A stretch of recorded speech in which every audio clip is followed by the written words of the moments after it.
Praise the lord. దేవుని ఘనమైన నామమునకు మహిమ కలుగునుగాక. వేకువజామున బెరయా సందేశం. ముందుగా ఒక గీతాన్ని పాడుకుందాము.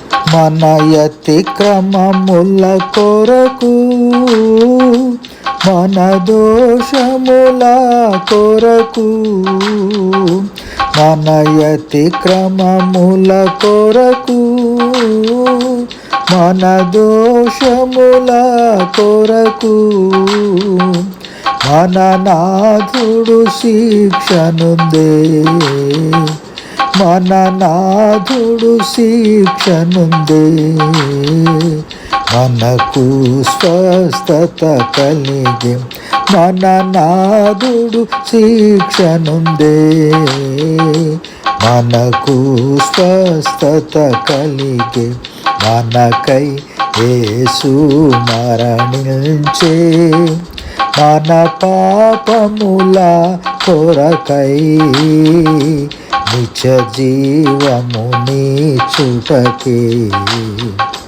సత్యుండు సజీవుడాయే, నిత్య జీవముని చుటకే, సత్యుండు సజీవుడాయే. ఈనాటి దేవుని వాగ్దానపు వాక్యాన్ని చదువుకుందాము.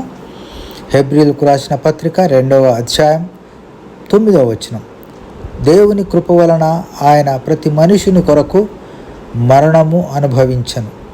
ప్రభునందు ప్రియమైన దేవుని ప్రజలారా, దేవుడు మనకిచ్చిన ఈ వాక్యాన్ని బట్టి దేవునికి వందనములు. మీ అందరికీ శుభోదయం.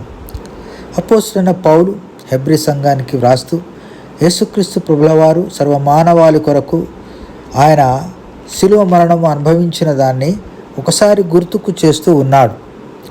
మనం గమనించినట్లయితే క్రీస్తు ప్రభుల వారిని సర్వమానవాళి కొరకు తండ్రి అయిన దేవుడు ఏ విధంగా ఒప్పించి ఈ లోకానికి మానవ రూపంలో పంపించాడో ఆ విషయాన్ని మనం ఒకసారి గుర్తుకు చేసుకోవచ్చు. నిత్యుడైన కుమారుడు మనుష్యుడుగా మారి సృష్టిలోనికి ప్రవేశించడం ద్వారా ఆయన దేవదూతల కంటే కొంచెం తక్కువనిగా అయ్యాడని రచయిత తెలియజేస్తూ వచ్చాడు. ఒక స్థాయిలో చెప్పాలంటే 8వ కీర్తనలో మానవాళికి దేవుడు ఇచ్చిన ఆధిపత్యాన్ని సూచిస్తూ ఉంది. అంతేకాక యేసుక్రీస్తును నరపుత్రునిగా అన్వయించడం కూడా జరిగింది. 8వ కీర్తనలో మనం వెనుకకు వెళ్తే ఆదికాండం వైపు చూస్తూ, అలాగే దేవుడు మానవులను యేసుకు లోబరుస్తూ తద్వారా సమస్తమును మానవాళికి లోపరిచినట్లుగా ఉన్న ప్రకటన గ్రంథంలో బయలుపరచబడిన భవిష్యత్ సంఘటనల వైపు కూడా సూచిస్తూ ఉంది. యేసు ప్రతి మనుషుని కొరకు మరణము అనుభవించినందున దేవుడు ఆయనకు మహిమా ప్రభావములతో కిరీటము ధరింపజేశాడు. ఈ వాక్యము మరి 8వ కీర్తనలో మనం చూసాము. అది యేసుక్రీస్తు ప్రభుల వారిలో సాక్షాత్తు నెరవేరింది. శిలువ మరణం పొందినట్లుగా యేసు తండ్రికి లోబడినందున యేసుక్రీస్తుకు దేవుడు గొప్ప ఆధిక్యతనిచ్చాడు. అదేమంటే ఆయన రాజులకు రాజుగా కిరీటం ధరింపజేశాడని ఫిలిప్పీలకు రాసిన పత్రికలో కూడా మనం 2వ అధ్యాయం 8-9 వచనాల్లో చూస్తాం. మరియు ఆయన ఆకారమందు మనుష్యుడుగా కనబడి మరణము పొందునంతగా, ఆయన శిలువ మరణము పొందునంతగా విధేయత చూపిన వాడై తన్ను తాను తగ్గించుకొనను అని అంటాడు.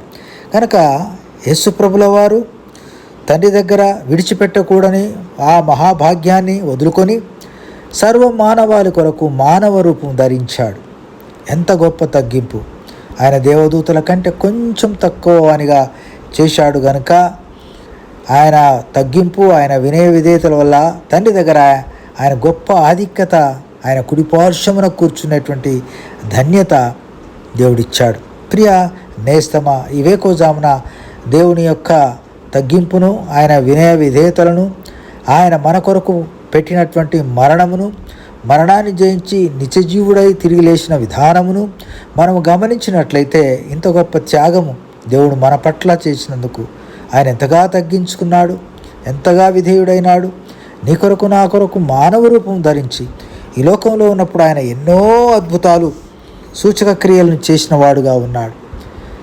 అలాంటి దేవుడు నీ దేవుడైనాడు, నా దేవుడైనాడు, మనల్ని కాపాడే కాపరి అయినాడు. కనుక మనము ఆయనను నిత్యము ప్రార్థిస్తూ, నిత్యము ఆరాధిస్తూ, ఆయన వెంట మనం ప్రయాణం చేస్తూ, ఆయన రాకడ కొరకై ఎదురు చూసేటువంటి గొప్ప విశ్వాస వీరులుగా మమ్మల్ని నడిపించుమని వందనములు స్తోత్రములు చెల్లిస్తూ యేసయ్య అతి శ్రేష్టమైన నామమున స్తుతించి ప్రార్థించి అడిగి వేడుకొంచున్నాం తండ్రి.